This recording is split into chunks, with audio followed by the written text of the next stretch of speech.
Hi everybody, I'm Trin Johnson and welcome to Dust in My Eye. Today I'm going to be painting flowers in alcohol ink, and I'm doing a series of paintings based on the shorts that I have been doing, only I'm doing them a little bit bigger and I'm doing them landscape instead of portrait. And I'm going to be using dark pink. It's a Copic color. And I'm also going to be using Bush, which is also a Copic refill color. And I think some Ranger Cranberry. And I'll be using a green later on too. Oh, and a little bit of Pool, that is also Ranger ink. I think I've mixed that with the Robin's Egg Blue, which is also a Copic refill color. So I'm going to use a brush and I'm just going to get the old ink off of it. And we don't always think about using a brush when we paint an alcohol ink. We tend to sometimes just think about blowing it, and it's kind of fun to use a brush. And I bought these brushes at the dollar store, and they're really nice and soft and pliable, and that's what I'm going to use. So I'm going to start with this big flat brush, and I'm just going to get some petals for some big flowers. I'm really trying to just blow up what I did when I do my little shorts on little teeny paintings that are like 2.5 by 3.5 inches. I have a little book in my little travel alcohol ink kit.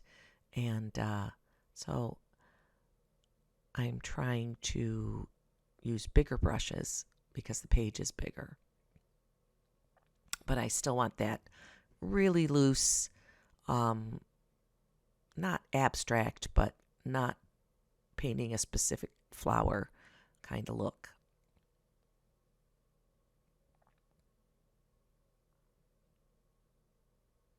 I'm going to be using an assortment of these brushes.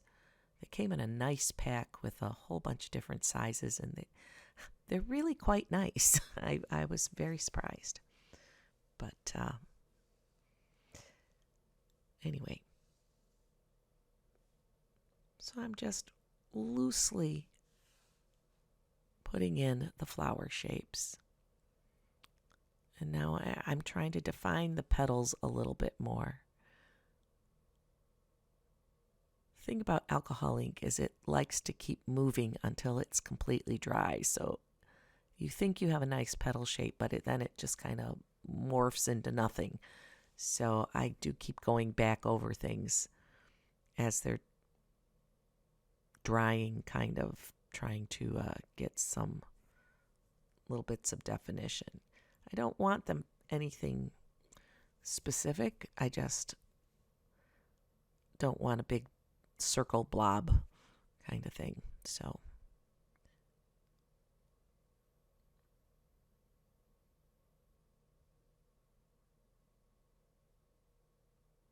the same with the little bud here. I want it to have like a petal, like wrapped around it before it unfurls.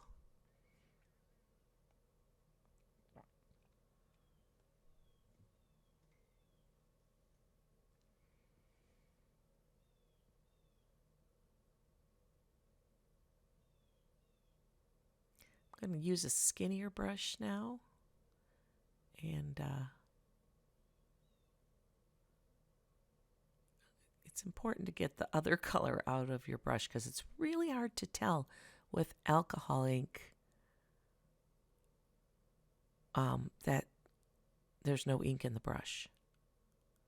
I decided before I did the stems, I'm going to rough in a background, and it's a little bit of green. I think that might be moss green, which is a Ranger color. And I'm just I just want to get some color in the background and don't want it to be perfect. I find that when I do color on an alcohol ink, when I do color in the background, that if it's kind of mottled, then it's easy to fix mistakes or move things around a little bit because the background isn't a big, solid, perfect thing. And it's more interesting too.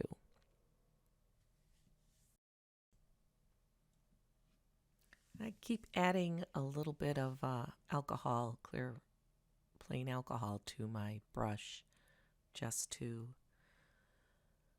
spread the ink out a little bit because I don't really need it to be dark.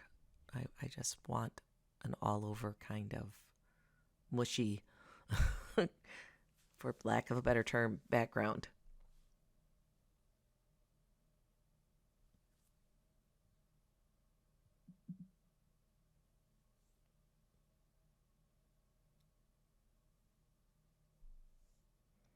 Now I could have done this first before I put the flowers in, and sometimes I do that, and it does give you a blended color where the flower is with a little hint of green in there, and you can kind of go in over top of that and get more pink on top afterwards. So that's another way of doing this, and instead of cutting in around the petals. But this works nicely too because you can still go back in with a little bit of pink and push those edges a little bit so that they are not as choppy as they look right now.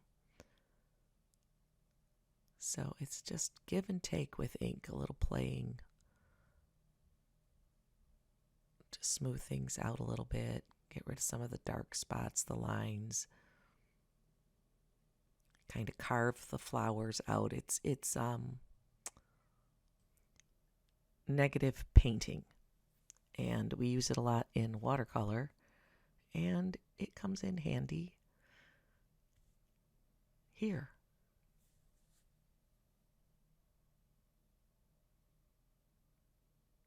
So if this looks overwhelming to you to paint around these flowers, then just put your background in first and paint the flowers on top of it.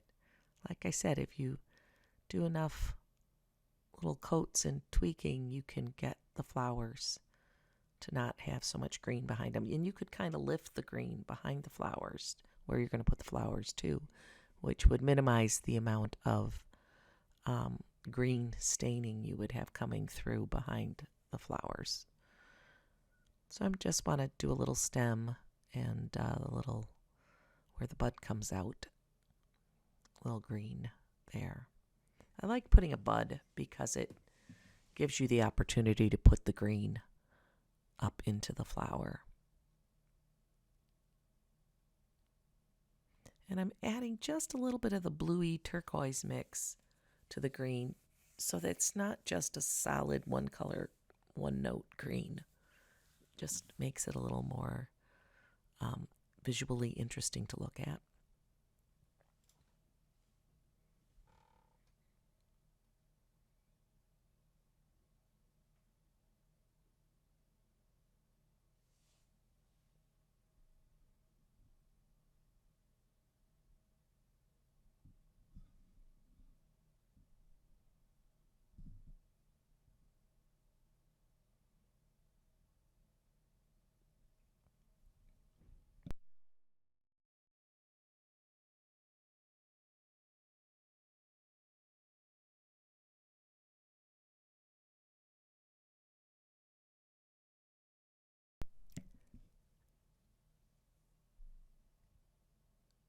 Now I'm going to work on leaves.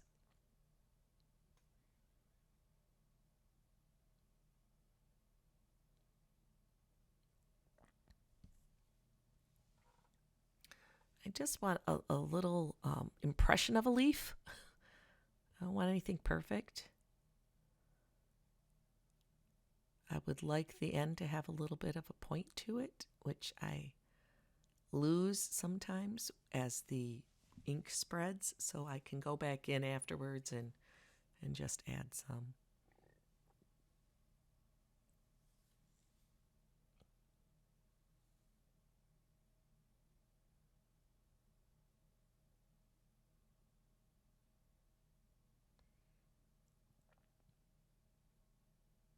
Like that right there.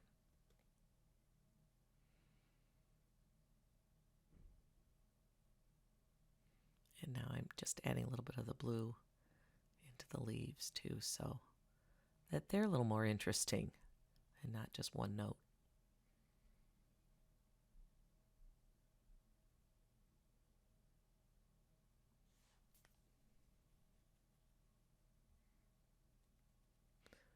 I normally try and talk while I'm painting, but I was having problems with my sound quality while I was painting this one and the second one in this series. I was still having sound quality issues, so you get a voiceover.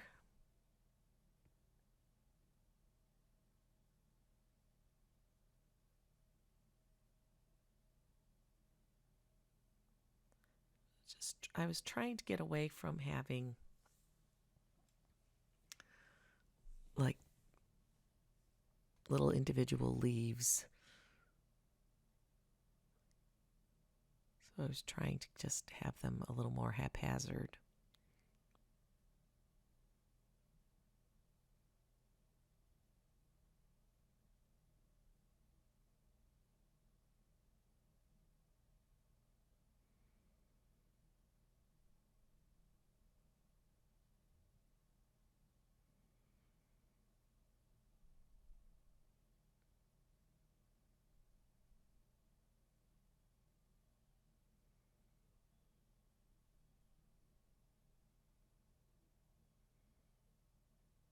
Now I'm just spattering with clear or relatively clear alcohol, and it gives it a nice rain-washed look. But if there's a spot where and now a little pink,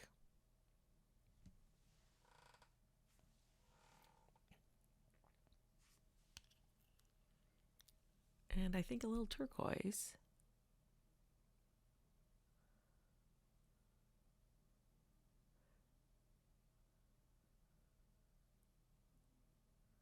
Just a little.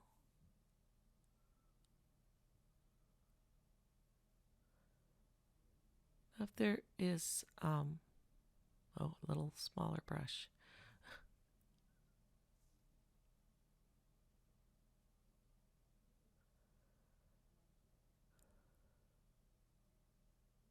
If there's a spot where you don't like how it landed, you can just go back in with some clear alcohol or a little bit of the color that you're using and that was there, and you can just come in and make your own line and do your own spattering more specifically to have it blend back in.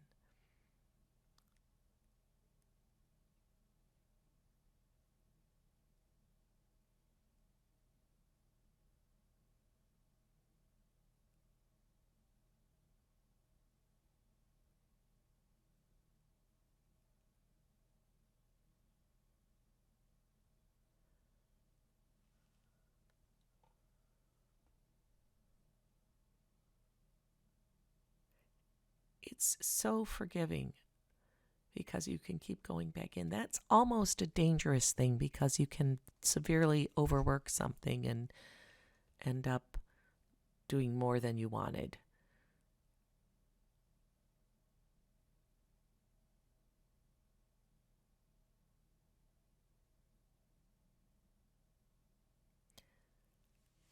Now, sometimes I go in and do some pen work afterwards and some doodling, and that is kind of a fun way to finish one of these very simple paintings.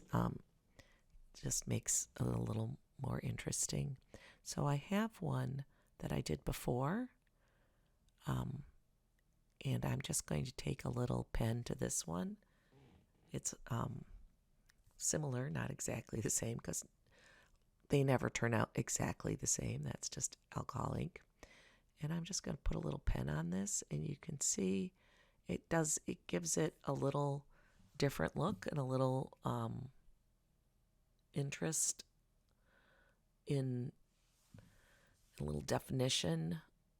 But I try not to, and in fact, I actively avoid just outlining things. I try to not worry about if I'm anywhere near the real edge. I just think it's more interesting that way. And so I just threw a little bit of pen on this one just to show you that you can do that too. You could do some out-and-out doodles on it too and just go to town. I'll maybe use a little white also, but I just threw a little bit of ink on there. Pen ink, that is. So there's another way to finish it off. So I have the one without ink, and then I have the one with ink. So anyway, it's kind of fun and really simple. And you can see that sometimes the background turns out lighter, sometimes it turns out darker.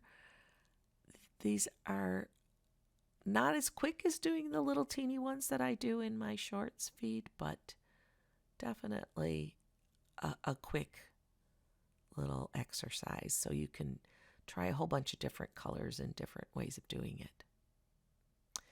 Well, if you liked this video and got anything out of it, please hit the like button.